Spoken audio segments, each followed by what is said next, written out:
ಅಜ್ಜಿ ತಗೋ ಟೊಮ್ಯಾಟೊ. ಏನಿದು ಮಗ, ಒಂದೇ ಒಂದು ಟೊಮೆಟೊ ತಂದಿದ್ಯಾ? ನೀನ್ ಕೊಟ್ಟಿರೋ ಈ 100 ರೂಪಾಯಿಗೆ ಈ ಟೊಮ್ಯಾಟೊ ಬಂದಿರೋದೇ ಜಾಸ್ತಿ. ಅಯ್ಯೋ ದೇವ್ರೆ, ನಮ್ ಕಾಲದಲ್ಲಿ ಒಂದ್ ಲಾರಿ ಗಟ್ಲೆ ಟೊಮೆಟೊ ಬರೋದು. ಅಜ್ಜಿ ನಿನ್ ಏಜ್ ಹೆಂಗ್ ಜಾಸ್ತಿ ಆಗಿದ್ಯೋ ಹಂಗೆ ದುಡ್ಡಿನ ಬೆಲೆನೂ ಕಡಿಮೆ ಹಾಕೊಂಡ್ ಬಂದಿದೆ. ಇದನ್ನೇ ನಮ್ಮ ಮಾಡರ್ನ್ ವರ್ಲ್ಡ್ ಅಲ್ಲಿ ಇನ್ಫ್ಲೇಷನ್ ಅಂತ ಕರಿತೀವಿ. ಎಂತದ ಇನ್ಫ್ಲೇಷನ್? ಏನಿಲ್ಲ ಅಜ್ಜಿ, ಸಿಂಪಲ್ ಆಗಿ ಹೇಳ್ಬೇಕು ಅಂದ್ರೆ ಅರ್ಧ ಲೀಟ್ರ್ ನಂದಿನಿ ಹಾಲನ್ನ ನೀವು ಹೋದ ವರ್ಷ 20 ರೂಪಾಯಿ ಕೊಟ್ಟು ತಗೋತಾ ಇದ್ರಿ. ಅದೇ ನಂದಿನಿ ಹಾಲು ಅರ್ಧ ಲೀಟ್ರು ಇವತ್ತಿಗೆ 24 ರೂಪಾಯಿ ಕೊಟ್ಟು ತಗೋತಿದ್ದೀರಾ. ಇದ್ರ ಅರ್ಥ 4 ರೂಪಾಯಿ ಜಾಸ್ತಿ ಆಗಿದೆ ಅಂತಲ್ಲ, 20%. ಅರ್ಧ ಲೀಟರ್ ಹಾಲಿಗೆ ಕುಸಿತ ಕಂಡಿದೆ ದುಡ್ಡಿನ ವ್ಯಾಲ್ಯೂದಲ್ಲಿ. ಇದೇ ತರ ಎಲ್ಲಾ ವಸ್ತುಗಳ ಬೆಲೆ ಜಾಸ್ತಿ ಆಗ್ತಾ ಹೋಗುತ್ತೆ ವರ್ಷದಿಂದ ವರ್ಷಕ್ಕೆ. ಅದೇ ತರ ಹಣದ ವ್ಯಾಲ್ಯೂನು ಕಡಿಮೆ ಹಾಕೊಂಡ್ ಬರುತ್ತೆ. ಇದನ್ನೇ ನಾವು ಇನ್ಫ್ಲೇಷನ್ ಅಥವಾ ಹಣದುಬ್ಬರ ಅಂತ ಕರಿತೀವಿ. ಅಯ್ಯೋ ಕಥೆಯೇ, ನನ್ನ ಕತೆನೋ ಮುಗ್ದಿದೆ, ಇನ್ನು ನಿನ್ ಜೀವನದಲ್ಲಿ ಬದುಕಿ ಬಾಳೋಳು. ಹಿಂಗಾದ್ರೆ ಏನ್ ಮಾಡ್ತೀಯ ಮುಂದಕ್ಕೆ? ಏನ್ ನಿನ್ ಕತೆ? ಅಜ್ಜಿ ನಾನೇ ನಿಂತರ ಸಕ್ಕರೆ ಡಬ್ದಲ್ಲೋ ಅಕ್ಕಿ ಡಬ್ದಲ್ಲೋ ದುಡ್ಡಿಡ್ತಾ ಇಲ್ಲ, ಸ್ಮಾರ್ಟ್ ಆಗಿ ಸ್ಟಾಕ್ ಮಾರ್ಕೆಟ್ ಅಲ್ಲಿ ಇನ್ವೆಸ್ಟ್ ಮಾಡ್ತಾ ಇದ್ದೀನಿ. ಏನವ ಹಂಗಂದ್ರೆ ನನ್ಗೋಸಿ ಹೇಳ್ಕೊಡು, ಸಾಯೋ ಹೊತ್ನೆಲ್ಲಾದ್ರೂ ನೆಮ್ಮದಿಯಾಗಿ ಸಾಯ್ತೀನಿ. ಅದಾ ಬಾ ಈ ವಿಡಿಯೋದಲ್ಲಿ ಅರ್ಥ ಮಾಡ್ಕೊಳ್ಳೋಣ.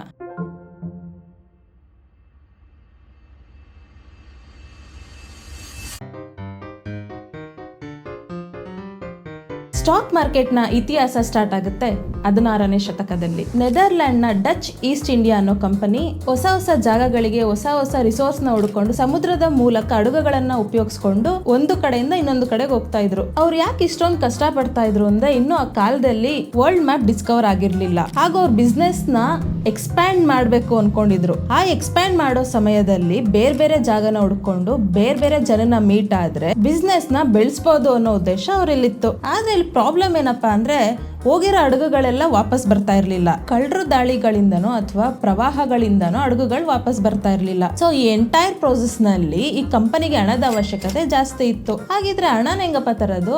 ಆವಾಗ ಅವ್ರಿಗೊಂದು ಐಡಿಯಾ ಬರುತ್ತೆ, ಅವ್ರ ಹತ್ರ ಇರೋ ಆಸ್ತಿನ ಡಿವೈಡ್ ಮಾಡೋಣ, ಅದರಲ್ಲಿ ಕೆಲವೊಂದಿಷ್ಟು ಭಾಗಗಳನ್ನ ಪಬ್ಲಿಕ್ ಕೊಟ್ಟು ಅವರಿಂದ ನಾವು ದುಡ್ಡು ಕಲೆಕ್ಟ್ ಮಾಡೋಣ ಅಂತ. ಆ ಬಂದಿರೋ ಅಮೌಂಟ್ ನ ಮತ್ತೆ ಬಿಸ್ನೆಸ್ ಅಲ್ಲಿ ಇನ್ವೆಸ್ಟ್ ಮಾಡಿ ಬಂದಿರೋ ಪ್ರಾಫಿಟ್ ನ ಅವ್ರಿಗೆ ಡಿಸ್ಟ್ರಿಬ್ಯೂಟ್ ಮಾಡೋಣ ಅಂತ. ಇಲ್ಲಿಂದ ಸ್ಟಾರ್ಟ್ ಆಗುತ್ತೆ ಸ್ಟಾಕ್ ಮಾರ್ಕೆಟ್ ನ ಇತಿಹಾಸ. ಈ ಕಾನ್ಸೆಪ್ಟ್ ಜನರಿಗೆ, ಬಿಸ್ನೆಸ್ ಓನರ್ಸ್ಗೆ ಮತ್ತು ಟ್ರೇಡರ್ಸ್ಗೆ ಇಷ್ಟ ಆಗಕ್ ಸ್ಟಾರ್ಟ್ ಆಗುತ್ತೆ. ಸೊ ಹಾಗಾಗಿ ಬೇರೆ ಬೇರೆ ದೇಶಗಳಲ್ಲಿ ಸ್ಟಾಕ್ ಮಾರ್ಕೆಟ್ ಉಟ್ಕೊಳಕ್ ಸ್ಟಾರ್ಟ್ ಆಗುತ್ತೆ. ಸೊ ಇದೇ ತರ ಮೊದಲನೇ ಬಾರಿಗೆ ಭಾರತದಲ್ಲಿ ಬಾಂಬೆ ಸ್ಟಾಕ್ ಎಕ್ಸ್ಚೇಂಜ್ 1875ರಲ್ಲಿ ಸ್ಟಾರ್ಟ್ ಆಗುತ್ತೆ. ಸೊ ಹಾಗಾದ್ರೆ ಸ್ಟಾಕ್ ಮಾರ್ಕೆಟ್ ಅಂದ್ರೆ ಏನು, ಸ್ಟಾಕ್ ಅಂದ್ರೆ ಏನು, ಮಾರ್ಕೆಟ್ ಅಂದ್ರೆ ಏನು, ಈ ಎಲ್ಲಾ ಮಾಹಿತಿಗಳನ್ನ ಇನ್ ಡೀಟೇಲ್ ಆಗಿ ಅರ್ಥ ಮಾಡ್ಕೊಳ್ಳೋಣ. ಫಸ್ಟ್ ಸ್ಟಾಕ್ ಮಾರ್ಕೆಟ್ ಅಂದ್ರೆ ಏನಪ್ಪಾ?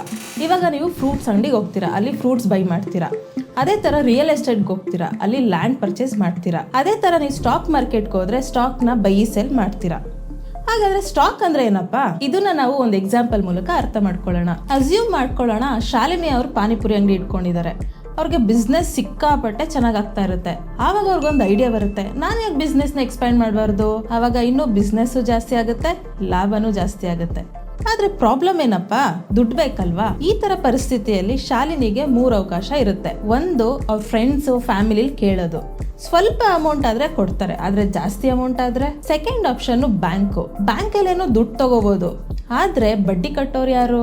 ಬಟ್ 3ನೇ ಆಪ್ಷನ್ ಇದೆ, ಶಾಲಿನಿ ಅವರು ಪಾನಿಪುರಿ ಬಿಸ್ನೆಸ್ ನ ಸ್ಟಾಕ್ ಮಾರ್ಕೆಟ್ ಅಲ್ಲಿ ಲಿಸ್ಟ್ ಮಾಡೋದು. ಇದು ಹೆಂಗ್ ವರ್ಕ್ ಆಗುತ್ತೆ ಅನ್ನೋದನ್ನ ಕ್ವಿಕ್ ಆಗಿ ಅರ್ಥ ಮಾಡ್ಕೊಳ್ಳೋಣ. ಸೊ ಇವಾಗ ಅಸ್ಯೂಮ್ ಮಾಡ್ಕೊಳ್ಳೋಣ, ಶಾಲಿನಿ ಅವರ ಪಾನಿಪುರಿ ಅಂಗಡಿಯ ಬಿಸ್ನೆಸ್ ವ್ಯಾಲ್ಯೂ 100 ರೂಪಾಯಿ ಆಗಿರುತ್ತೆ. ಆ 100 ರೂಪಾಯಿನ 100 ಭಾಗಗಳಾಗಿ ಡಿವೈಡ್ ಮಾಡ್ತಾರೆ. ಒಂದ್ ಭಾಗಕ್ಕೆ ಬೆಲೆ ಎಷ್ಟಾಯ್ತು?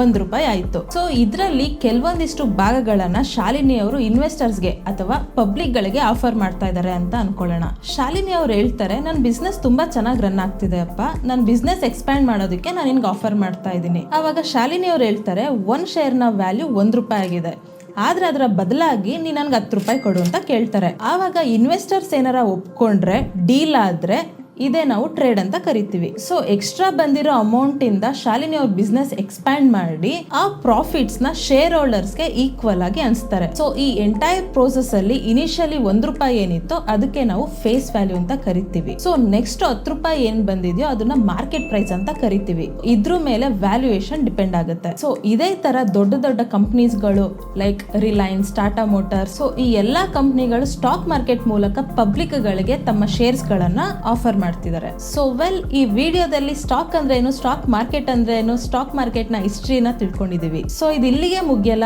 ನೆಕ್ಸ್ಟ್ ವಿಡಿಯೋಸ್ ಗಳಲ್ಲಿ ಸುಮಾರು ವಿಷಯಗಳನ್ನ ನಾನು ತಿಳಿಸ್ಕೊಳಕ್ ಹೋಗ್ತಾ ಇದ್ದೀನಿ. ಆ ವಿಷಯ ನಿಮ್ಗೆ ಮಿಸ್ ಆಗ್ಬಾರ್ದು ಅಂದ್ರೆ ಚಾನೆಲ್ ನ ಸಬ್ಸ್ಕ್ರೈಬ್ ಮಾಡ್ಕೊಳ್ಳಿ. ಈ ವಿಡಿಯೋ ನಿಮ್ಗೆ ಇಷ್ಟ ಆದಲ್ಲಿ ದಯವಿಟ್ಟು ವಿಡಿಯೋನ ಲೈಕ್ ಮಾಡಿ, ಶೇರ್ ಮಾಡಿ. ಮತ್ತೆ ನೆಕ್ಸ್ಟ್ ವಿಡಿಯೋದಲ್ಲಿ ಸಿಗೋಣ. ಅಲ್ಲಿವರೆಗೂ ಜೈ ಹಿಂದ್.